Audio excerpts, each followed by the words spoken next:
once more. We are seeing Srimad Bhagavad Gita, and if you're joining us tonight for the first time, we're specifically on chapter 5. Last night when we left in verse number 3. Now I'll chant from the beginning.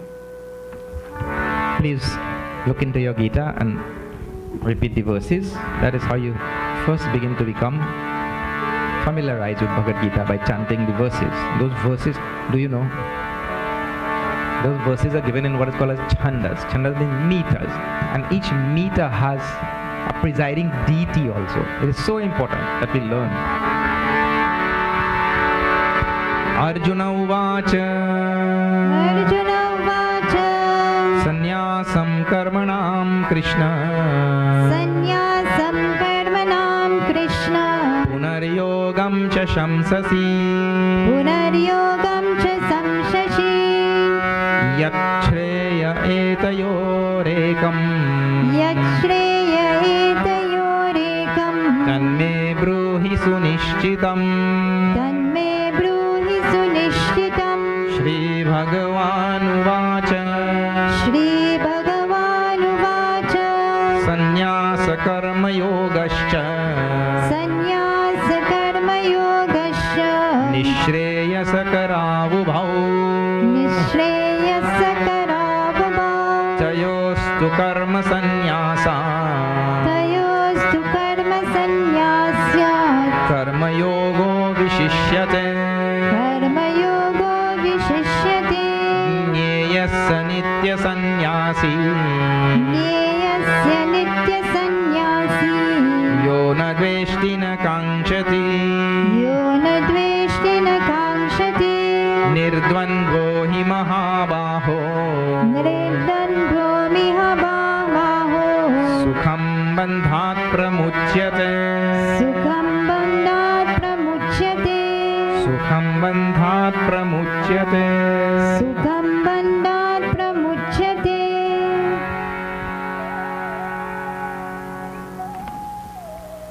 On the 2 previous nights, I'm trying to clarify for you what exactly is the essence of the discussion going on here. What exactly is going on? I'll add one more dimension tonight to try to clarify, so that you also will come. If you don't appreciate the context, then really you don't know what is going on. Like many times, if you don't appreciate what the question is, then the answer, you remember Bhagavan is giving to Arjuna reply, means answer. But if you don't understand what the question is, that answer will be of no use to you. First you have to understand what the question is. So Arjuna's question falls in context of a larger, bigger question which is there among all sadhaks, aspirants, devotees, seekers. And that question is whether it is good for me to sit down all the time and meditate, means I renounce this world, I sit down and meditate, or whether I should engage myself in feverish activity in this world. So which is better? And that is first thing. You will also notice that in the lives of great saints and sages, you find this dichotomy happening all the time. See, I'll give you 2 perfect examples. Krishna Paramahamsa was a great Mahatma, right? Krishna Paramahamsa stayed in a place called Dakshineshwar in Calcutta. So he hardly went anywhere. It's from there, once or twice he may have come to Banaras and then went back there. Means just traveled to another city close by and then went back. So he really never went anywhere, right? But he had his foremost disciple who was Swami Vivekananda. And Swami Vivekananda traveled the whole world teaching Vedanta, with the teachings of Sri Ramakrishna Paramahamsa. So the Guru himself never left. In the very same way, our Gurudev, Swami Chinmaya, he had a guru called Swami Tapovanji Maharaj from Uttar Kashi in Himalayas. Swami Tapovanji stayed in Uttar Kashi and never went anywhere, except, roaming around there and all. Never went any place. Yet his disciple, Swami Chinmayananda, went all over the world for more than 40 years teaching Vedanta. So there seems to be the one type of person who He sits down in meditation all the time, renounces the world, he doesn't want to have anything to do with the world. And he meditates on the reality. He basks in the presence of the reality, right? And then his foremost disciple, who is again Mahatma, both of them, Swami Vivekananda, Swami Chinmaya, they left the protected sanctuary of their gurus and they went out into the world, engaging in activities ceaselessly. Now, Arjuna's question is falling right smack middle there. Which one better? Now you get the drift of his question? Which one is better? There seems to be some traditions where people engage only in Atma Gyan, meditation and renunciation. All those things go together. And there seems to be some tradition where the person engages in ceaseless activity, karma yoga, dedicating his actions to the Supreme. As the two disciples demonstrated here, and as the two gurus demonstrated there. So Bhagavan is trying to clarify to Arjuna. And all those people who feel that one is better than the other. He says, for most people in the world, Karma Yoga is better. Because how many Swami Tapovanji Maharaj you have? How many Ramakrishna Paramahamsa do you have in the world? Out of millions of men you will have one. So Karma Yoga means going out into the world and working and dedicating your actions to God. That is much better because it applies to everybody. And I told you about that last night, right? And the person who is a real sannyasi is one who we looked at last night, who doesn't hate any beings, doesn't have any hatred for any being. In 12th chapter also he describes this or discusses this very nicely. Adveshta sarva bhutanam. No hatred for any being. And there he also says friendly towards all beings. So here a real sannyasi is one who hates nothing or nobody in this world. And a real sannyasi is one who na kankshati, doesn't hanker, crave, thirst over things in this world. So a person could very well be engaged in all worldly activities like Gurudev or Swami Vivekananda and be totally detached with no hankering, no craving and no hatred. But then he is a sannyasi as well as his guru who is in Himalayas, he is also a sannyasi, renunciate. And the next word is very nice. This is where we have to pick up from today. I told you. The sannyasi is nirdvandvaha.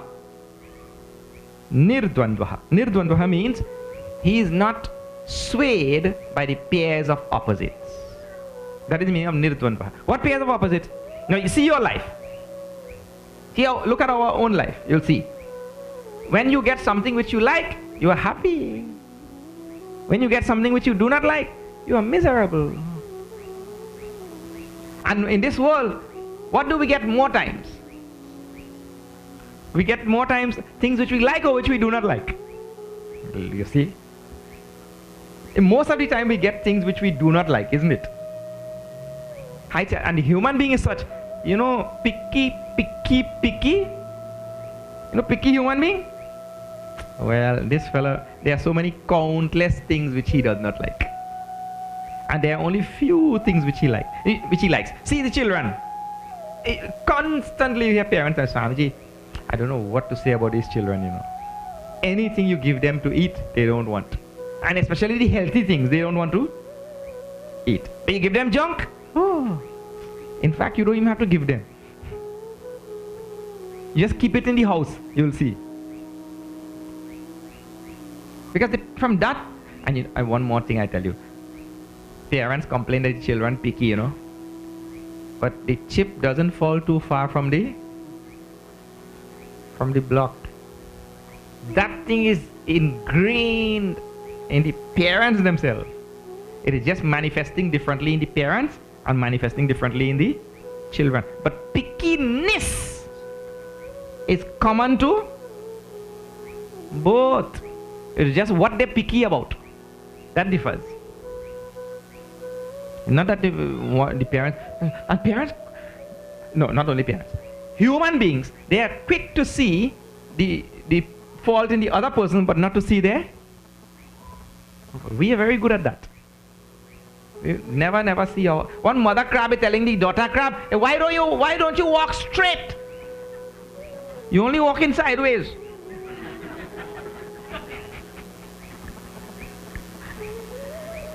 Eh?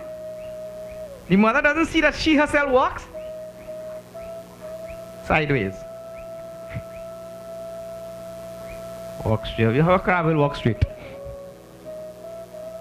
So, we have to look into our own lives and see, oh, I am, picky. And pickiness is always what I choose this side and I leave that side. I choose this thing and I leave that thing. Means to say, I am thinking that thing is not good. Ugly thing. I don't know how you could drive a car like that. You tell the other one. Of all the cars in the world, that's the car you went to buy? And the other person sees the same car. Oh God, what a gorgeous car.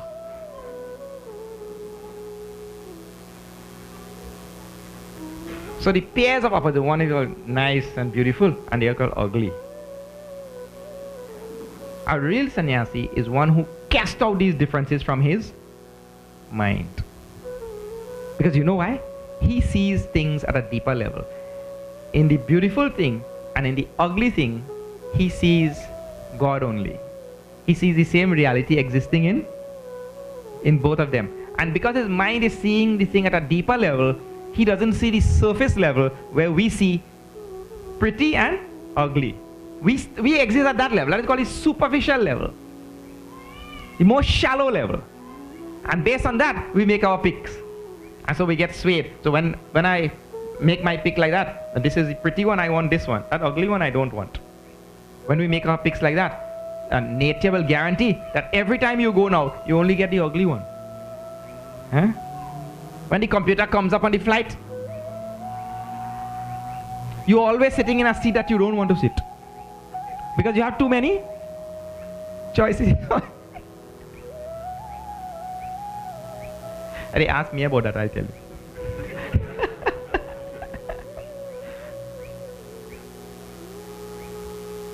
Last time I coming, the lady next to me, she has a glass of water. My seat here, she has it on her table there. And I did just like.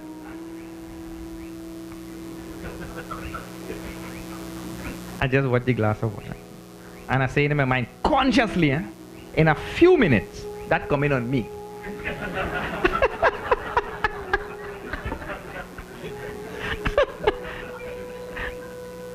So sad, so? You could gauge this thing very well. Anyway, you find it, the thing that you don't like and you don't want, that is exactly what you get. That is the world. That is the world. Because I am swayed by the pairs. I have likes and dislikes. I am swayed by the pairs opposite. Yet certain half of the world I don't like. More than half. What to talk half?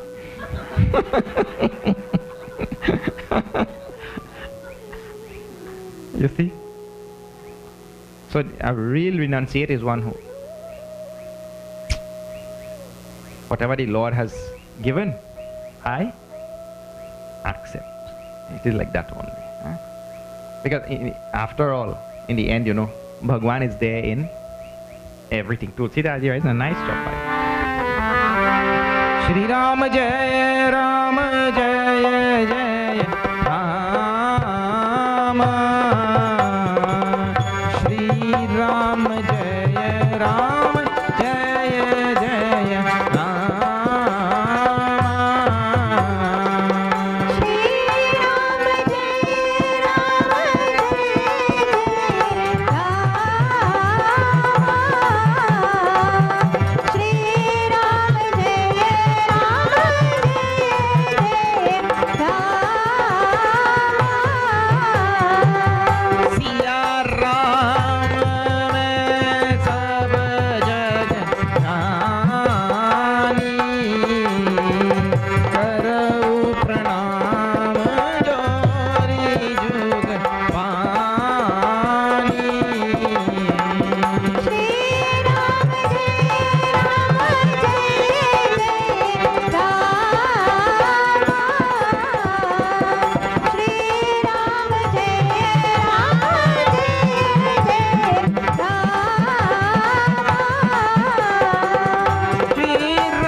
Ram mai sab jagat jani karau pranam jori jugu pani. Tulsidas ji says, I see Sita, I see Rama in everything. Now where is the question of, I like this, I don't like that. I prefer this, I don't prefer that. If Ram is there in everything, whatever Ram dispenses, Jahi vidhi rakhe Ram, tahi vidhi rahiye. If the very Lord places me, I remain in total contentment, satisfaction, acceptance. Prabhu, you dispense. You are Bhagwan is a druggist, you know. He runs the dispensary. He is the dispenser of all things in the world.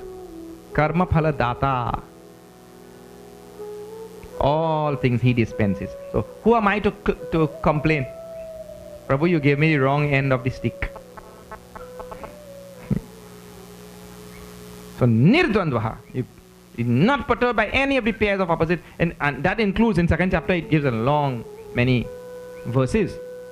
Sukha dukhe samay kritva lava labha jaya jaya. In there it means to say joy and sorrow, gain and loss, victory and defeat. In all of these things, these pairs of opposites, when they come, hot and cold. Shitoshna sukha dukheshu. Hot and cold, joy and sorrow. That time, what we are supposed to do? Maintain balance. He is a sannyasi.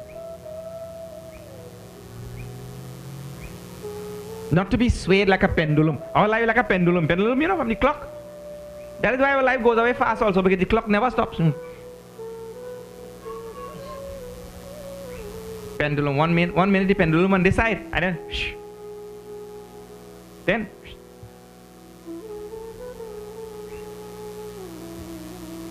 One minute happy, 1 minute sad. And people change so fast. Some emotion and all, fatafat in no time. The person gone in the room smiling and come out back crying.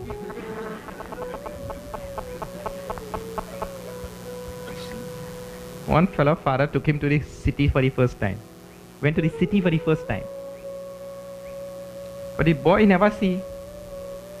No, the boy took the father. The father grew up in the village. He never see the city. The boy left and came to the city and was working and all. And he said, Dad, I want to take you to the city at least once in your life. You will see this thing. So the boy brought the father. And they went into this tall building. And you know a revolving door? So they came close to the revolving door. And at the same time the breeze blew. And the door started to spin all by itself. The father watched the spinning door. And he watched the building. He said, you think they'll ever get it off the ground?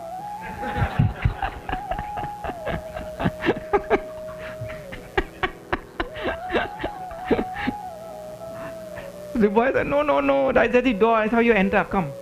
Took him through the door. They went inside. And the father now see the two doors open like this. And an old lady went in. And the doors closed back. This is the elevator now, eh? But he doesn't know, he has never seen this thing. Two doors open. An old lady went in and the doors closed back. So the father wondered, what happened to the old lady? After about 2 minutes, the doors opened back and a young woman came out.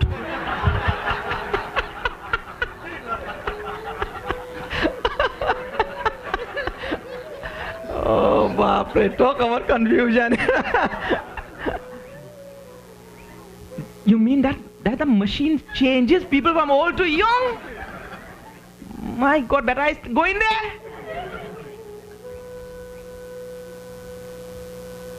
But people's emotions and their feelings and all such things change like this. 1 minute emotion, so fast. It's 1 minute the emotion. It's only 2 minutes to go in there, come back, you get young. 1 minute emotions like this, and in no time. And you wonder what happened to you? But just now you were happy. So that's how the world is, and we become victim to that dvandva, that duality. And this duality manifests in so many countless ways. Actually, I could spend this whole yajna from now till Saturday talking about that one word. This duality, how it manifests in so many countless ways.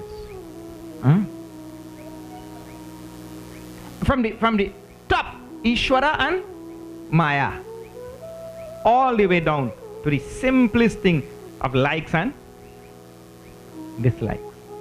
This duality. And we are swayed from one to the next. So he says a real sannyasi is one who casts them out. And sukham bandhat pramuchyate. Easily, this person becomes freed from all bondage. Now here's another word that is so important in Bhagavad Gita. Bandhat, bandha. Bandha means bondage. So the person easily becomes freed from all bondage. Who? This sannyasi who renounces what we were just talking about.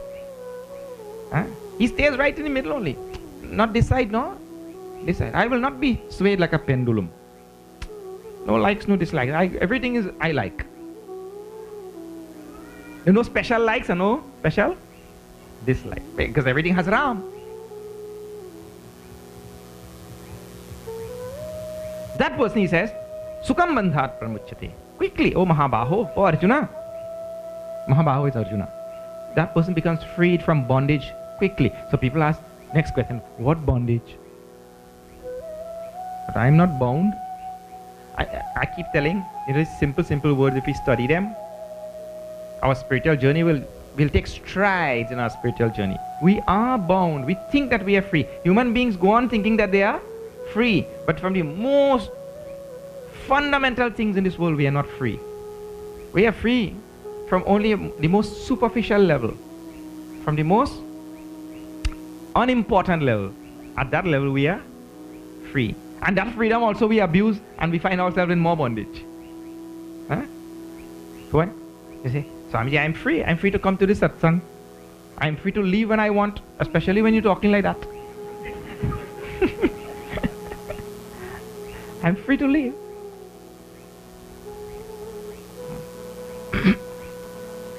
I tell you, your freedom to move is only a simple little freedom. And if you really delve deep into those type of things from a philosophical level, we'll see that really we don't have much freedom. In this second chapter, of course we are now in 5th. Bhagavan tells, you only supposedly have freedom. You think that you chose, but you really did not choose. Prakritehe kriyamanani karmani. Prakriti does all actions. You think ahankara vimudhatma karta hamiti manyate. You think that you are doing, and you think that you have freedom. But anyway, that also is a very vast topic. Now, let me come back to what I was telling you. From the most fundamental things, the most important things, we are not free. And I keep asking some question now. You think in your own mind. Tell me if you're free from these things. So you say, I have freedom. I could go and come when I want. Okay. You're free from anger? Anybody free from anger? Jealousy, pride, hatred, lust, craving, thirsting. Are we free from any one of those things? Greed. Is everybody greedy in some sense or the next? Kabiraj has told. Everybody, Guru lobhi, Shishya lalchi. From the Guru down to the disciple, both of them. Yeah, Tulsidas also writes in Aranyakand. Everybody in this world greedy for something. So we're free from all of these things? No. Acha, theek hai. Leave all. This is called mala. Anybody's free from agitations of the mind, wandering mind? Anybody free from worries? And who could say, Swamiji, I have no worries whatsoever? In fact, human being is such, if he has nothing to worry about, he gets worried. What is this? And nothing to worry about? This is worrisome. Yeah? Not free from worries, agitations of the mind, disappointments. Because wherever there are appointments, there will be disappointments also, isn't it? And all of us have appointments with something or the next. So those type of things we are not free. Anybody freed from diseases? Who will say that? I never had any diseases and I will never have any? Anybody free? Oh. Anybody free from old age? Huh? Who can say, I will never get old? Even though people that tell you that, right? Swamiji, were you again old? Even though people say that, but look here, you may not see it, but everybody is getting old. You could never be free from old age. Oh, anybody free from sorrow? Pain, anguish, hurt? Nobody is free. In fact, it's these things that cause the pain and sorrow also, isn't it? When old age comes, you see 2 more gray hair. First you see 1, then you pull it out. Next day when you get up, you see 2. So you pull out those 2 also. Then by the 3rd day, when you see 5, you start thinking now, but if I keep on like this, I will be left with none. So one person has that problem, so that causes sorrow. The other person, each time he takes a bath, he finds half of a hair on the ground. And he goes and asks his friend, tell me what stops falling here? The other man said, the floor. What stops falling here? The only thing to stop that is floor. So half fall out. So what? Here today and gone tomorrow.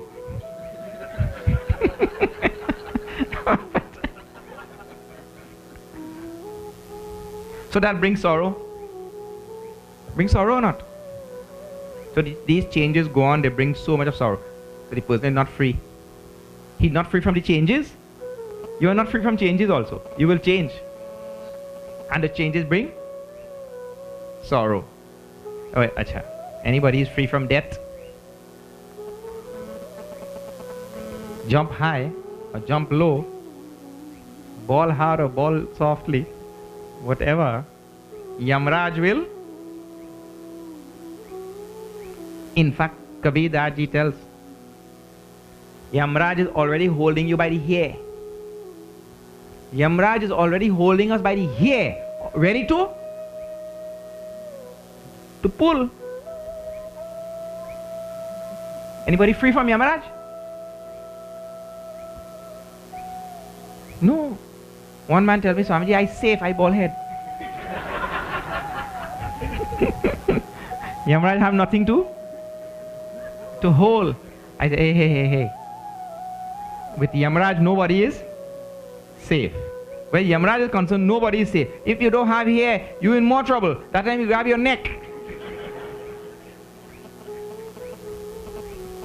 So don't think you're safe. So nobody is free from that. This is what we call by bondage. You're not free from hunger, you're not free from thirst, you're not free from likes and dislikes, you're not free from Kam, Krodh, Mada, Love, Ityadi, you're not free from agitations in the mind, wandering of the mind, you're not free from diseases, you're not free from death, you're not free from old age. You know what you're free from?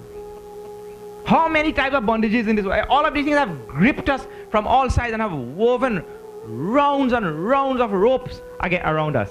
All of these things are just called. And you're free from what? You're not free from attachment to this body. Everybody is so attached to his own body. That is the meaning of bandhan in scriptures. Bhagavan said the one who follows what we are just doing, he becomes free from the pairs of opposites. He doesn't hanker and crave and doesn't hate beings. That person is a true sannyasi. And sukham bandhat pramudhyate. Easily he becomes free from all of these bondages. This is actually the theme of Bhagavad Gita. Arjuna has fallen prey to his bondage, the bondage of me and mine. That is also one. Look, we are not free from me and mine. Everybody is so consumed by his own, by this pair of ropes. Me and mine. Who is free from it? And the sannyasi, one who renounces. And Bhagavan continues to tell, he makes a comment. And people who see difference in the paths also see. Sankhya Yoga Prithak Balaha. Sankhya Yoga Prithak Balaha. Pravadanti na Panditaha. Pravadanti na Panditaha. Ekam apyasthita samyak. Ekam apyasthita samyak. Ubhayor vindate phalam. Ubhayor vindate phalam. Ubhayor vindate phalam. Ubhayor vindate phalam. Bhagavan says, Balaha pravadanti. Children say. Balaha means children. Children means who don't know. Right? What they say? Sankhya Yoga Prithak. Sankhya and Yoga means the two paths we were talking about just now. What is that? The path of renunciation, sannyas, gyan. That is called Sankhya here. And the path of Yoga means Karma Yoga. Working in the world. I just told you, na? For example, Swami Prakashanandaji Maharaj sitting in the Himalayas there and he's renounced everything. Sitting in meditation, absorbed in Gyan. That and Gurudev working in the world, traveling all over the globe, spreading the Vedanta. Only children say that the two paths are different.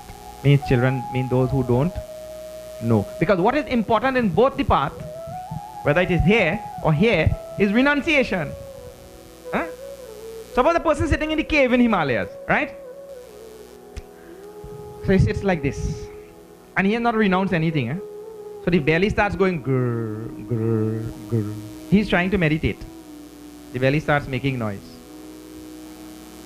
Then instead of contemplating and meditating on God, that time he starts thinking, I wonder in these Himalayas if they have any doubles man just pass. Any roti shop in the vicinity? No.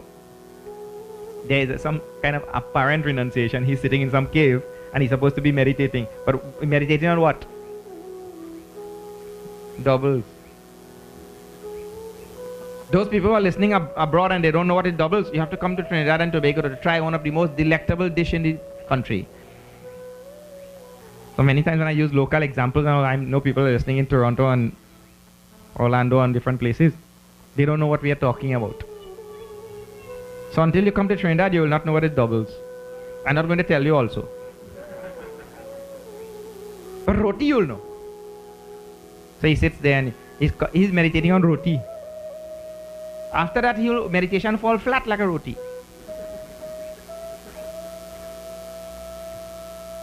So it is not whether the person sits in a cave to meditate or the person goes out in the world to work for humanity. That doesn't matter. What matters is where is his mind when he is doing what he is doing. So the person who is working in the world, his mind is centered on Bhagavan. Prabhu, I am doing this work for you. And the person who is sitting in the cave, his mind is on the reality, same Bhagavan in his heart. That is the important thing. And if their mind is elsewhere, then neither is better than the other. Balaha, children, those who don't know, they say that the two are different. But really speaking, wise people, Panditaha, Navadanti, Napravadanti. The wise people do not say. A wise man, he doesn't say. What the wise man says? Ekam api asthitaha. If the person chooses any one of them and he fixes himself properly in that, whether you want to go out in the world and work or whether you want to go in the cave and sit down and meditate. You choose anyone. But asthitaha, that is the key word there. Asthitaha means he lodges himself perfectly in that path and keeps his mind and intellect lodged in what he is doing. Either one is good. You just make sure that you don't be there but thinking there. Or you're here and you're thinking there. Two friends were going into a yajna like this. You know, they went first day, second day, third day, like how you all came. Then on the fourth day, And there was a chutney show down the road. So one fellow told the other one, hey, there's a chutney show, you know. We already went to that Yajna 3 days. Let's go to the chutney show today now. That other one said, no, that is called kusang. I will not go. You go. So that fellow said, okay, you leave me and my kusang, I'll go. So one came to satsang and other one went to kusang. Kusang is opposite of satsang. So the fellow in the satsang, in the middle of the satsang, he started thinking, hey, you know, my friend in that kusang, he must be having a good time.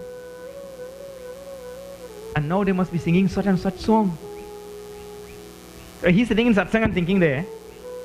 And the one in this kusang now, he's thinking, look at this. What a murk I am. Murk माने fool. भगवान ने एक अच्छा मौका दिया सत्संग जाने के लिए. भगवान gave such a nice opportunity to go to सत्संग. और मैंने क्या किया? मूर्ख, foolish that I am. सत्संग को छोड़ के कुसंग आ गया हूं मैं. I came to this kusang. What a fool I am. And my friend must be sitting there in bliss. He must be listening to katha. He is thinking that. So the one who is there, he is thinking, his mind is in satsang. And the one who is in satsang, his mind is in kusang. Look here.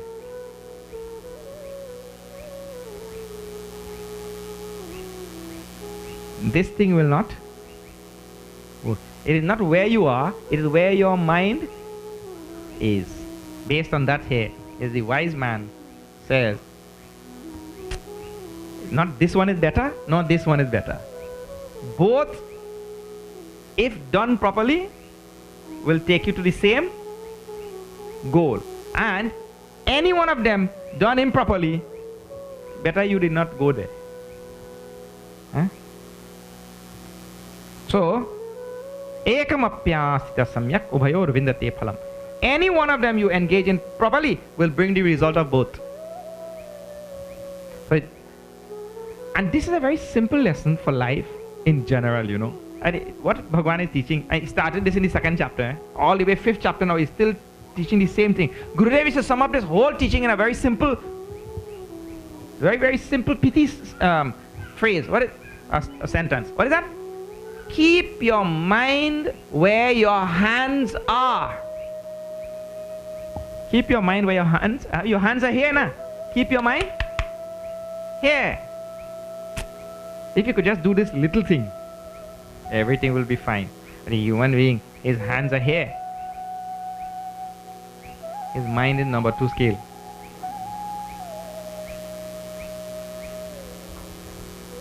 Again, those who are listening abroad will not know what I am talking about. Not only abroad, those people come from Cuba and all of these, they also will not know it. His mind is down the road there. Huh? So, only children speak like that. That, oh, it is. There are 2 different parts. No, I should. He continues the same thought in the next verse. Yat sankhya prapyate sthanam. Yat sankhya prapyate sthanam. Tad yogairapi gamyate. Tad yogairapi gamyate. Ekam sankhya cha yogam cha. Ekam sankhya cha yogam cha. Yapashyati sa pashyati. Yapashyati sa pashyati. Yapashyati sa pashyati. Yapashyati sa pashyati.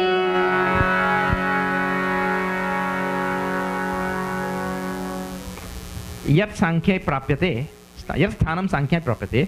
What goal of enlightenment a person reaches through meditation, renunciation, gyan, sitting quiet, quietude, being recluse, all that kind of. Whatever goal that person reaches, the goal of enlightenment, that yogaihi api gamyate. The same goal, the person who is engaged in the work of the world, dedication of that work to Bhagwan, that person reaches the same goal. That is what the line says. It is not which one of them you choose. It's how well you do it. Ekam sankyam cha yogam cha. Both are one and the same. Yapashyati sapashyati. He who sees, sees. He who sees, sees means what? It means if you understand, in Trinidad language, I tell you know.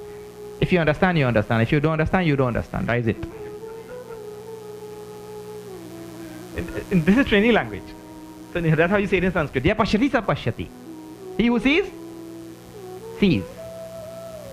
If you understand this, then you understand. If you don't understand this, you don't understand. Then what to do? This is a very simple thing.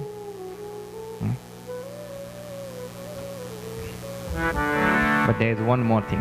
Lord puts one line of caution. And that I mentioned before. The Lord is going to tell you now directly. Sanyasastu mahabaho. Sanyasastu mahabaho. Dukhamaptu mayogataha. Dukhamaptu mayogataha. Yoga yukto munir brahma. Yoga yukto munir brahma. Nachirena digacchati. Nachirena digacchati. Nachirena digacchati. Nachirena digacchati. Oh Mahabaho. In all of this, Bhagavan is calling several times. He's calling Arjuna Mahabaho. Mahabaho means one who has big, powerful arms. Arjuna was like that. Big, powerful arms.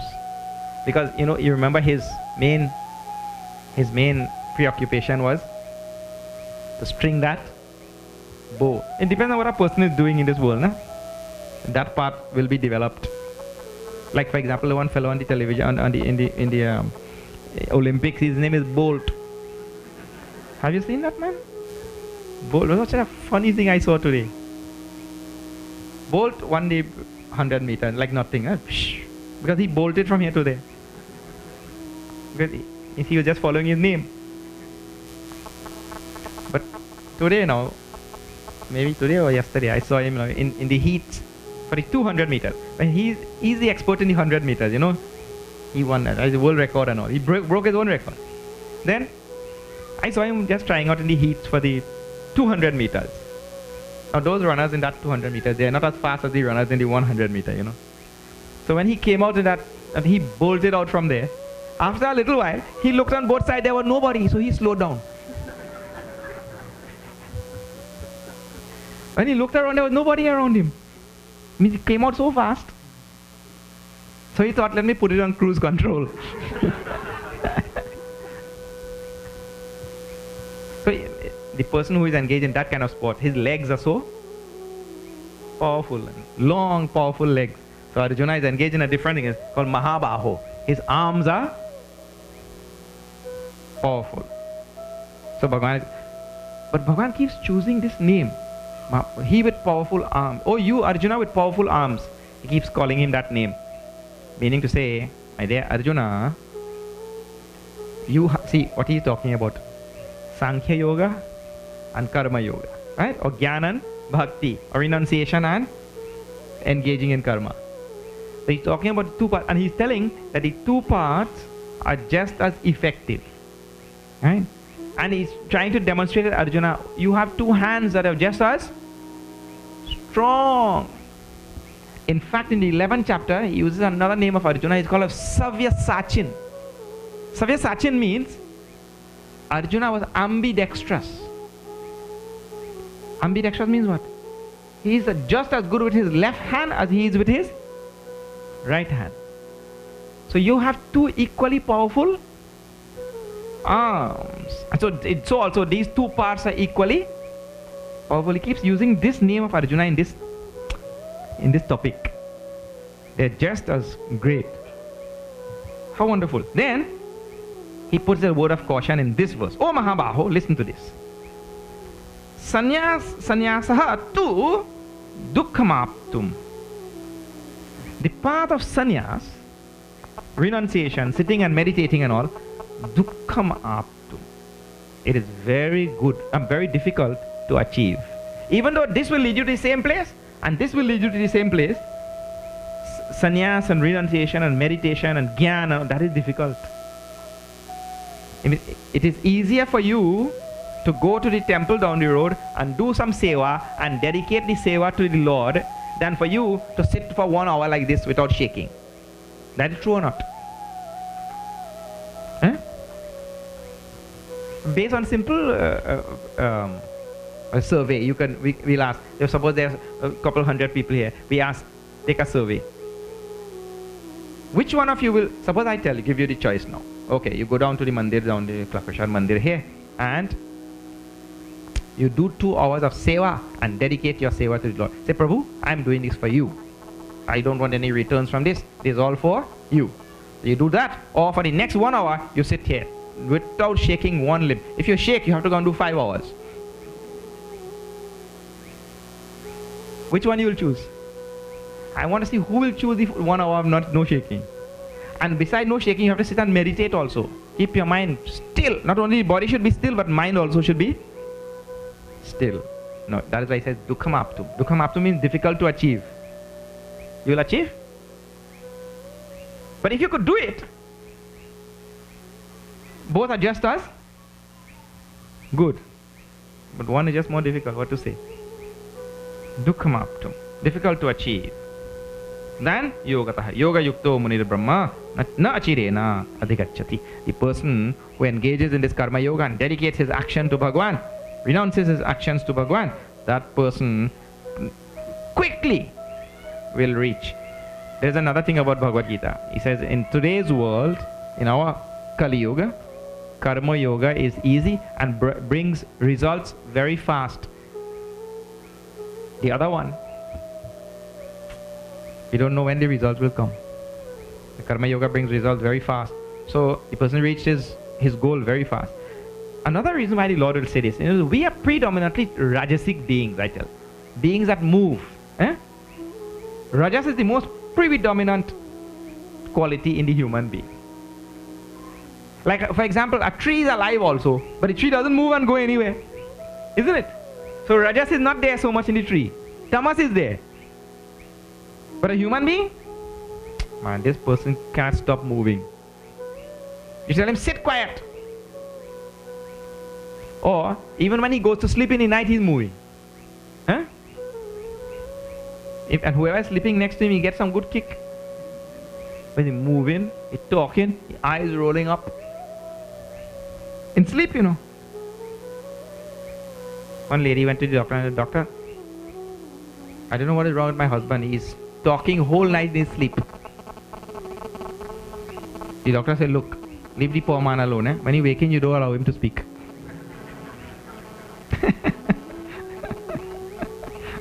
At least in his sleep, let him talk. So, the Rajas is so, my point is, the Rajas is so much that in sleep, there's only activity going on, isn't it? Some people sleepwalk. Have you seen that? Sleepwalking. One man is to jog in his sleep. He's to jog in his sleep. So he gets rest and exercise at the same time.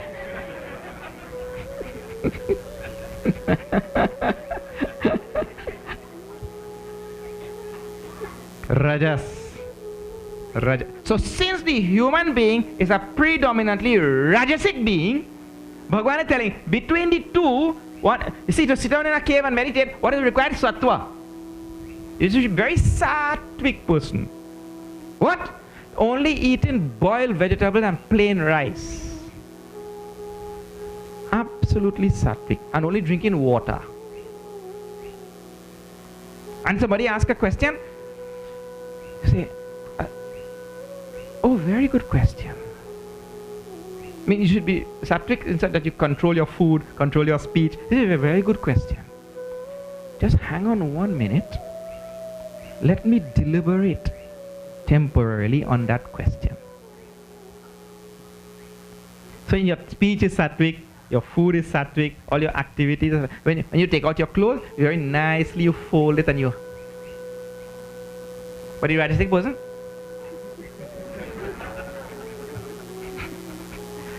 Takes out and... He's doing what? Target practice. The hanger is there from here to...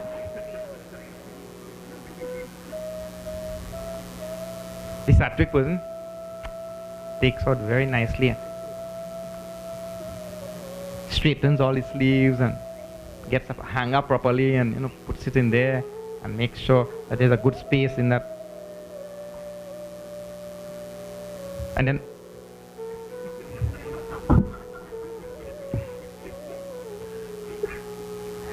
the human being is predominantly which one? Rajasic type, isn't it? Talk about rajas. So this karma yoga, going out and doing some work, doing work in the world and dedicating that work to the Lord, that suits the human being better than the other one, who one rare individual. Manusyanam sahasreshu kaschit yatati siddhe. One rare person will strive for that. Sitting in calm, tranquil meditation. Pura jagat ko chhod ke. Sitting quietly. So from the point of view of the human being being rajasic, again, my dear Arjuna, this one is easier because it suits you well. It suits the personality well. The other one doesn't suit the personality so well. You see? Yoga yukto vishuddhatma, he tells. Yoga yukto vishuddhatma. Yoga yukto vishuddhatma. Vijitatma jitendriyaha. Vijitatma jitendriyaha. Sarvabhutatma bhutatma. Sarvabhutatma bhutatma. Purvannapi na lipyate. Purvannapi na lipyate. Purvannapi na lipyate. Purvannapi na lipyate. I'll tell you one more thing. Bhagwan is a very good salesman. Very good salesman? When a salesman comes to sell you something, right? He says, Bhaiya, I have this product. This is the worst product in the world. Don't buy this. That's how a salesman will sell you something. One junior salesman came to the boss. He said, boss, the house that we just sold those people, they want back their money. They don't want that house. They want back the money.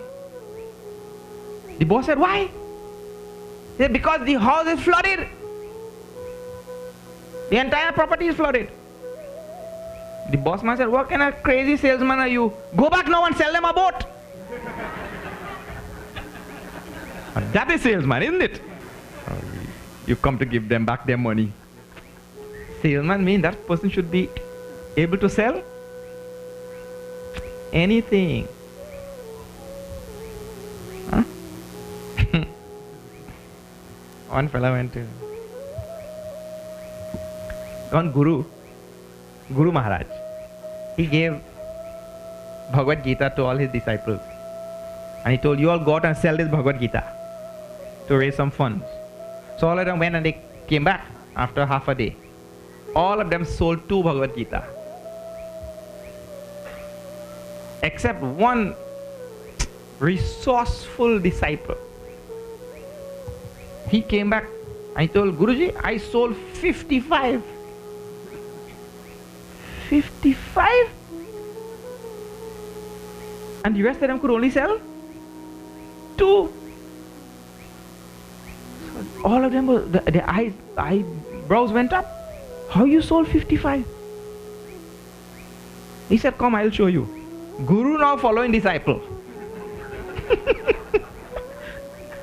Guru and all the other disciples following this disciple. The disciple went to somebody's door and he knocked. That man came out.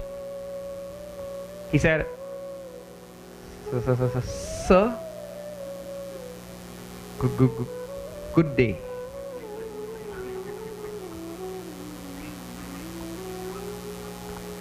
We are selling Gita.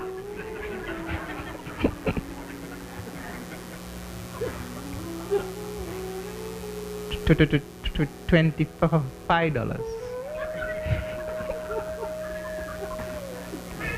But you don't have to buy. I will read the whole thing for you.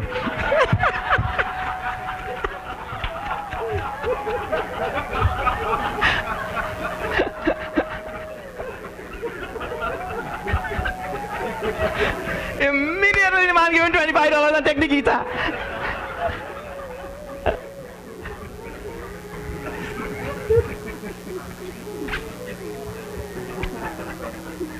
And if you're going to sell, you have to be a resourceful salesman.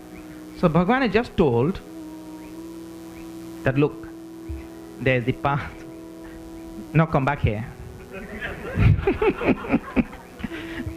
There's the path of Sankhya and the path of yoga, means karma yoga. Sankhya means jnana and renunciation and meditation and that kind of thing, right? There are two paths are there. And he says one is, this one is a little bit more difficult, you know. This path is more easy. Why? Because it suits your personality. So it is easier. So, Bhagavan is doing that as a sort of promotion to make sure that you get into that path. So, because people like easy, human beings like easy thing or not. Anytime you tell a person something difficult, that is like a red rag to a bull, isn't it? When you tell the person something easy, then you say, okay, I'll give it a try. So that is actually the sales pitch. What is that called, the sales pitch? The jingle. A sales pitch, right? So he does that in the verse we just saw. But in the verse which we just chanted now, he says, now that he has caught the person, now that the person has come.